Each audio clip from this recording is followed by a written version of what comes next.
வணக்கம் ஃப்ரெண்ட்ஸ், இன்றைக்கி நம்ம ரொம்ப டேஸ்டியான டிஃபன் சாம்பார், அதுவும் பருப்பு எதுவுமே இல்லாத ரொம்ப குயிக்காக எப்படி செய்யறதுன்னு பார்க்கலாம். இந்த சாம்பார் செய்ய ஃபஸ்ட்டு ஒரு கடாயில் எண்ணெய் சேர்த்துக்குங்க. எண்ணெய் சேர்த்துட்டு எண்ணெய் நல்லா காஞ்சதும் தாளிக்கிறதுக்கு கடுகு, உளுத்தம்பருப்பு, கொஞ்சமாக சீரகம் சேர்த்துக்குங்க. இதெல்லாம் நல்லா பொரிஞ்சதும் இதோடவே 3 வரமிளகாய் சேர்த்து நல்லா வறுத்து விடுங்க. பிறகு பச்சை மிளகாய், பொடியாக கட் பண்ணி வச்சுருக்க ஆனியன் சேர்த்துக்கலாம்.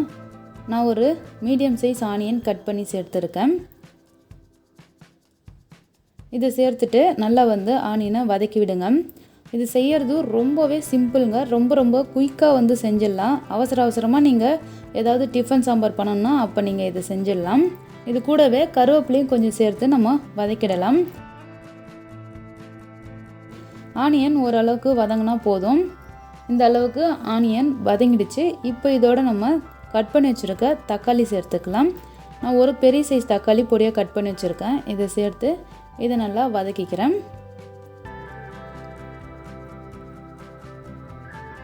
தக்காளி சேர்த்து வதக்கிட்ட பிறகு கொஞ்சமாக மஞ்சள் தூள் சேர்த்துக்கலாம். இதோடவே பெருங்காயத்தூள் கொஞ்சம் சேர்த்துக்குங்க. ஏன்னா நல்ல வாசனையாகவும் இருக்கும். பெருங்காயத்தூள் சேர்த்தா ரொம்பவும் நல்லது. இது கூட குழம்பு மிளகாய்த்தூள் நான் 1 டீஸ்பூன் அளவுக்கு சேர்க்கிறேன்.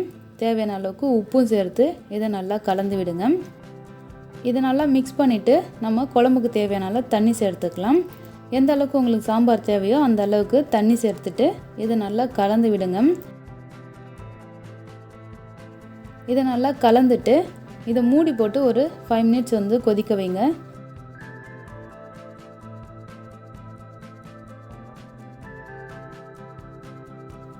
பாருங்கள், நல்லா கொதி வருது. இப்போ பார்த்தீங்கன்னா இது ரொம்ப தண்ணியாக தான் இருக்கும். ஏன்னா வெறும் வெங்காயம், தக்காளி, தண்ணி மட்டும்தான் சேர்த்துருக்கும்.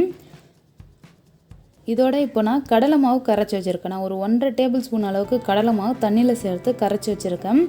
இதை சேர்த்துடலாம்.